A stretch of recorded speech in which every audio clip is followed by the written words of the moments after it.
Hindi ako nagko-cocaine, pero sobrang lamig niya na yung sipon. Simple lang din talaga bumana to si BP Sara, ano? Oh, hindi ako nagko-cocaine. Oh, wala tayong pinagbibintangan ha. Pero sino man ang manunood ng video na ito, sa tingin ninyo, may pinatatamaan ba si BP Sara? Oh, hindi ako nagko-cocaine. Oh, sino? Sir, mangingi ang tissue.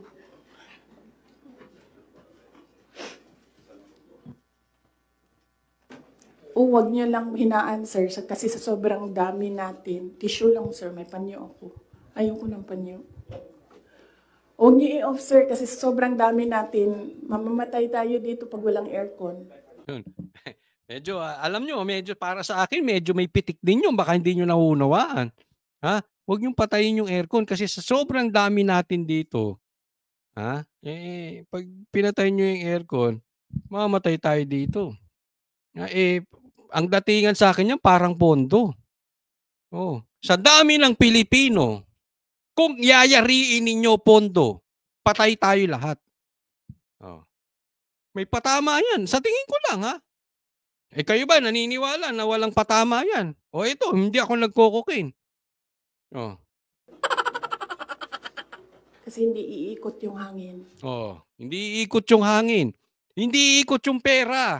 Pag pinatay nyo yung aircon, pag pinatay nyo pondo, hindi iikot yung pera ng Pilipinas. Sa kanila lang yan. Gutom, patay tayo lahat. Masama yun. Tapos kinonek niya sa cocaine. Matindi, no? Okay. Hindi ako umiiyak. Hindi ako nagko-cocaine. Malamig yung aircon. Kasi di ba sumisinghot ka, di ba? Sumisinghot. Ang dami mo naman pwedeng banggitin. Ako sa akin lang, ha? Hindi naman binanggit ni BP Sara kung sino yung nagko-cocaine o yung nagtatago ng pondo. Pero ang dami yung pwedeng banggitin eh. Sumisinghot-singhot. O, hindi ako umiiyak, ha? O, wala akong COVID. Wala akong ano. O, di ba? Pwedeng ganun na sabihin mo eh. Of all, hindi ako nagko-cocaine. Kayo na magsabi. Kanino ba dikit? Kung yung tamba, dikit. Di umano kay speaker. Etong cocaine, kanino ba dikit? Tandaan natin, ha? Bagamat ako ay never nakatikim ng kahit isa, kahit tikim ng kahit anong klaseng droga. Pero ang sinasabi nila, sa mga nadidinig ko, ang cocaine is not an ordinary drug. Pangmayaman yan. Hindi kaya niyo ng mga jolog sa kanto na, ay, magsabu-sabu tayo, yung mag-addict. Hindi yan mga nagko-cocaine, mga alta sa syudad yan. Top of the top ang makakatikim niyan kasi mahal yan. Sa daming sasabihin ni BP Sara na droga, cocaine pa talaga, matindi talagang bumanati si BP Sara. Ulitin natin. Na yung sipon, sir, mangingi ang tissue. Hindi, ang cute ni BP Sara, ha? Ganyan mang asar. Ha? Ano pa, ang lumanay pa eh. Pengin tissue. Hindi ako umiiyak, ha? Alam mo, nung ulitin ko, yung aming experience with BP Sara, bagamat saglit lang. Anong nakikita nyo sa video? Pag itong napapanood kong video, ganito siya. Malumanay magsalita, no? Pero matatakot ka eh. Yung presence niya, I'm telling you, marami na kaming na-meet na politika, na mga politiko. Yung presence niya, ang lakas. Ang lakas. Sa sobrang lakas, nagka-crush nga si Boss Dada. Pero hindi, seriously, she has a very strong personality and yet soft-spoken. Pero ito, kahit soft-spoken, pag nagsalita, dikit. Huwag niyo lang hinaan, sir, kasi sa sobrang dami natin. Tissue lang, sir, may panyo ako. Ayoko ng panyo. Huwag niyo i-off, sir, kasi sa sobrang dami natin, mamamatay tayo dito pag walang aircon. Kasi hindi iikot yung hangin. Pondo yun, pondo. Okay. Hindi ako umiiyak. Hindi ako nagko-cocaine. Malamig yung aircon. Next. Tingnan nyo to. Ito. Gusto kong bigyan ng komentaryo. Kasi ito na yun eh. Mamaya i-explain ko sa inyo, ha?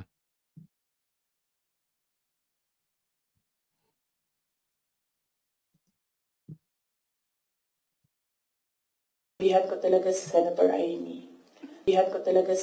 Amy. Sabi ko sa kanya, kung hindi kayo tumigil, huhukayin ko yung tatay ninyo. Itatapon ko siya sa West Philippine Sea. Ayan, ang konteksto po nito na sinabi niya kay Senator Amy, huhukayin ko tong tatay ninyo, itatapon ko sa West Philippine Sea. Sa group chat po yan na maraming nandoon, maraming nakabasa, at si Senator Amy hindi nagsalita. Alam nyo, sa mga DDS, maraming nagagalit kay Senator Amy. Kasi alam nila, isa si Senator Amy. Ito, I'm talking to the real, legit DDS.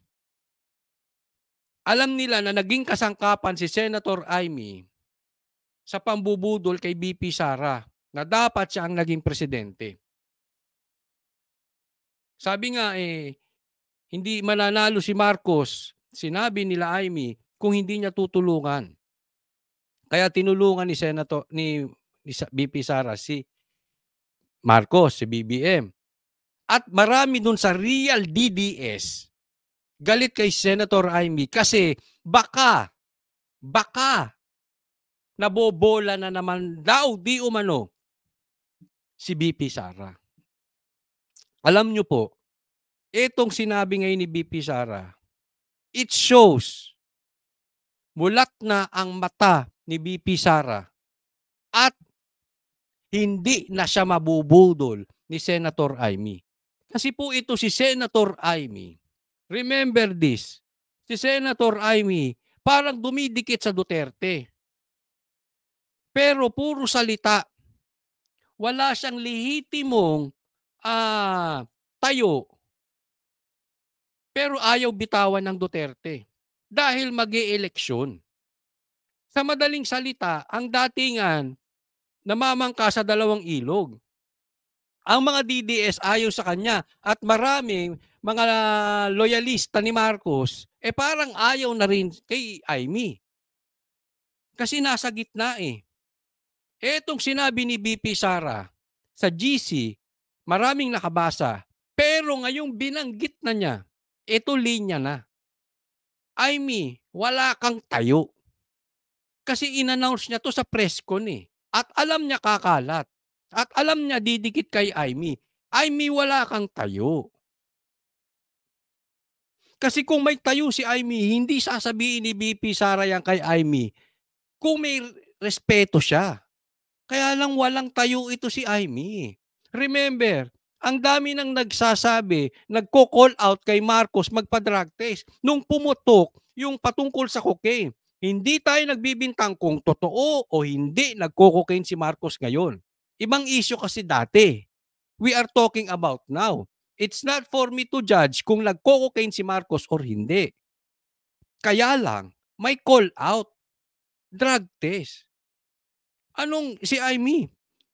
Puro dikit sa Duterte. And yet, ang sigaw ng makamaka Duterte, drug test. Amy hindi nagsalita. Wala. Nga. Diba? So sa madaling salita po, si Amy, dikit lang ng dikit sa Duterte, pero puro salita lang, walang naiaambag. Wala. Ngayon, sinasabi ni Marcos kaibigan niya si Sara. Kinarni siya ng mga buhaya. Tumulong ba si Marcos? May ginawa ba si Marcos? Si BBM, takot. Tanong lang. Habang kinakarni siya, ngayon, pinagtutulungan siya ulit sa kamera. May ginawa si Marcos? Si BBM? Wala. Si Imee, ano? Merong naiambag? Wala. Oh. At wag nating kakalimutan, sino ang nagpalibing sa tatay nila? Let's not forget this. Kaya ako naniniwala ako sa kasabihan, hindi ka makakarating sa patutunguhan mo kung hindi ka marunong lumingon sa pinanggalingan mo. Ilang presidente na nakikiusap kayo, halos maglulupasay kayo para ilibing na yung tatay ninyo sa libingan ng bayani. Sinong nakagawa? Duterte. And now binababoy nyo. Anong klase kayong tao, mga Marcos? Ako'y nagtatanong lang. Anong klase kayong mga tao, mga Marcos? Tapos huwag kayong magagalit sa sinasabi ni BP Sara. Dapat matauhang kayo.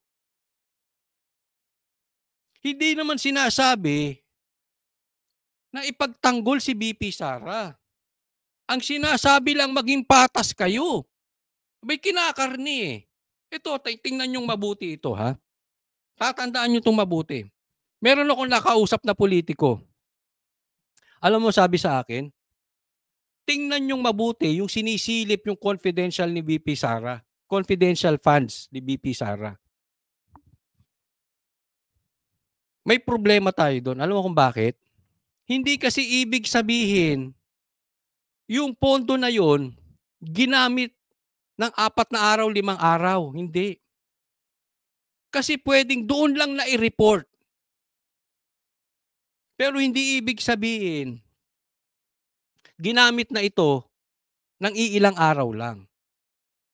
At huwag nating kakalimutan, delikado po ito. Kasi kaya nga tinawag na confidential funds sa Congress. Confidential. Nakakaunawa ba kayo ng confidential? Tapos, binasag nyo dyan. Alisin muna natin ha.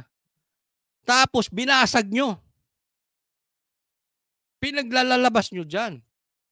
Alam naman natin, eto alam naman natin, dati pa, alam natin na ang mga Duterte, especially BP Sara, ito'y lumalaban sa mga bakaliwa at mga komunista ng bansang Pilipinas. Galit sila talaga dyan. Kaya nga may confidential funds eh. Ito'y magagamit labaan doon sa hindi nila pwedeng ilabas kung saan nagamit yung pera. Confidential funds nilabas ninyo. Doon pa lang sa pangalan may problema na eh. Okay, wag na nating pasimplihin na lang natin sa mga Pilipino. Simplihin na lang natin. Kasi palalalimin natin hindi lang tayo magkakaunawaan eh. Isa lang ang tanong. Kung may confidential fund si BP Sara na binulatlat ninyo, may confidential funds din si Marcos. Mas malaki. Bakit tahimik kayo lahat? Bakit tahimik kayong lahat? Double standard kayo. 'Di ba? Kung ang problema is the confidential funds, dapat binulatlat din ninyo ang confidential funds ni Marcos.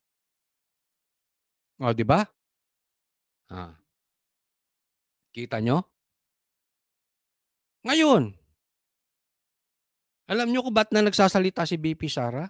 Pikon na sa inyo eh. Yung mga pinaggagawa ninyo. Kaya nabanggit nung tatay, nung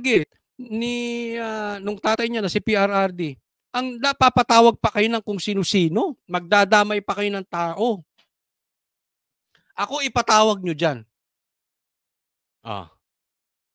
Sa inquiry, sa hearing nyo dyan, sa camera. Tingnan nyo yung tapang ng tatay. Patawag nyo. Don't forget. No. Ang laking naitulong kay PRRD niyan, ha? Sige, ipatawag niyo. At ilalabas lahat ni PRRD diyan. Nervyusin kayo lahat. Sige, nervyusin kayo lahat. Huwag po nating kakalimutan. Ito stand ko before. Maraming nagagalit kay BP Sara. Bakit tahimik? Sabi timing. May nakausap ako dating sekretary. Sabi niya ano? Tinanong ko rin siya eh. Alam mo, maraming nagagalit kay BP Sara. Bakit tahimik? Puro no comment, ayaw sumagot. Sabi niya, Coach Oli, may timing dyan. Sabi ko, kailan yung timing na yan? Alam mo, sinabi sa akin, April. Starting April, naglabas na ng sama ng loob si BP Sara. And right now, she is on time. She is right on schedule. Abang-abang lang tayo mga Pilipino. Painit ng painit po. Kaya nga may nagsasabi, Coach Oli, EDSA na tayo, Coach Oli, hindi. Ako tahimik lang. Ano sinasabi ko? We have a real leader like the Dutertes. We have a real leader. Pag tumahimik ang Duterte, tahimik tayo. So mapapansin nyo, may time na tumatahimik ako, di ba? Kasi tahimik ang Duterte. Pag ang Duterte pumuri sa kabila, pumupuri ako. Why? We know the plan. Sumasayaw sila dyan. Kailangan yan eh. But, sabi ko, when BP Sara attacks, I will attack. So sabi ko nga, I will go sa leading ng Duterte. And right now, we are on the stage, we are on the chapter ng attack. Mapapansin nyo, 1 month ago, tahimik. Tahimik din ako. And now, it's time to attack. Kasi nag-a-attack si BP Sara. Hindi ako tatahimik ngayon. Go ha? So, doon sa mga Pilipino nagtatanong, Coach Oli, kailan ba? Sa mga nag-aantay. Eto na. Ito na yung sinasabi ko. Tuloy natin. Sabihan ko talaga si Senator. Kunin ko yung katawan ng tatay niyo. Tapon ko yan doon sa West Philippine Sea. I don't think sumagot siya. Hindi ko maalala. I don't think sumagot siya. Takot yun eh. Takot. Bakit? Pag sumagot siya, mawawala ang Duterte votes. Nasa gitna yan si Amy eh. Kaya hindi sumagot. Nandun pa yun sa group chat. Mayroong mga nakakita. May ibang tao. Sa group chat lang before, pero ngayon, nilabas na niya. Amy, saan ka? Pero as for me, ewan ko sa inyo. Kanya-kanya naman tayo. Walang pilitan dito. Ako hindi ko iboboto si Amy. Marcos pa rin yan. At hindi ko ikakampanya si Amy. Marcos pa rin yan. Kayo bahala. Hindi ko kayo didiktahan. Tatanungin ko lang kayo. Iboboto nyo ba bilang senador si Amy? Yung mga taong gutom, yung presyo ng gasolina, yung darating na Christmas, kung sino yung maka-afford ng spaghetti, ng mango float, kante dyan, naman mo. So, alam mo, ang punto dito ni BP Sara, yung sinabi ni Marcos na I was deceived. Kasi sinabi niya, I thought, sabi ni Marcos, akala ko magkaibigan kami ni Sara, hindi pala. Sabi kasi ni BP Sara, hindi daw sila naging magkaibigan. Ang punto rito ni BP Sara, nagugutom na yung mga Pilipino. Hindi na issue kung ano yung feelings natin sa isa't isa. Magkaibigan ba tayo o hindi? Na-deceive ba o hindi? Pero para sa akin, wala atang karapatan si Marcos magsalita na siya ay na-deceive. Ikaw pa nabudol, Marcos? Real talk. Ikaw pa? Ikaw pa makakapagsalita ng nabudol? Anong ginawa nyo kay VP Sara? Ginamit ninyo, hindi ba? Nagtatanong lang, hindi ba na traitor nyo? Pagkatapos yung manalo, pinakain nyo sa buhaya? Ikaw pa ang na-deceive? Look who's talking. Ikaw pa na-deceive, Marcos? Tanong lang yan. Alam mo ba hindi ka mananalo kung tumakbong presidente si VP Sara? Bumaba siya para ikaw ang maging presidente. Hindi ka mananalo kung sabay kayong tumakbo. Tapos ikaw ang may ganang magsalita na you were deceived. Hello? Hello? Na paano ka, Marcos? Tinulungan ka manalo? Tapos ganyan ang ginagawa nyo kay Sara? Ganyan ang ginagawa nyo dun sa tatay niya? May propaganda kayo, may black propaganda kayo sa kanya. Ang daming nangyayari sa bansang Pilipinas. Ang daming mga kurakot na politiko. Nakafocus kayo kay BP Sara. Saan? Banda na ang speaker galit na galit sa vice president. Saan history ng bansang Pilipinas nangyari yan? Saan nangyari? Kaya nga uulitin ko may problema tayo. Nung inassign mo na speaker, si Tamba, magpinsang kayo Nung kinakarni si Sara, wala kayong imik. And then here you are magsasalita kayo were deceived. Ang tindi mo, Toying. Sa akin lang, sagutin mo to, Marcos. Sagutin mo to. Huwag kang umasa sa vloggers mo na sasagot. Ikaw ang sumagot. Di ba? Ikaw pa ang na-deceive. I-press con. Mag-press con si Sara, sagutin mo, mag-press con ka. Huwag kang umasa sa asawa mo, sa mga congressman mo, sa mga senador mo, o kung sino mga politiko mo, ikaw. Ikaw ang presidente Ikaw ang kinall out dito. Hindi yung mga vloggers mo. Ikaw ang sumagot. Maliwanag. Kaya matindi itong pasabog ni VP Sara. Antay-antay lang tayo. Where Sara goes, we go. Pag nagpahinga, pag nag-relax, pag nagkalma, kalma tayo. Pag nag-atake, atake din tayo.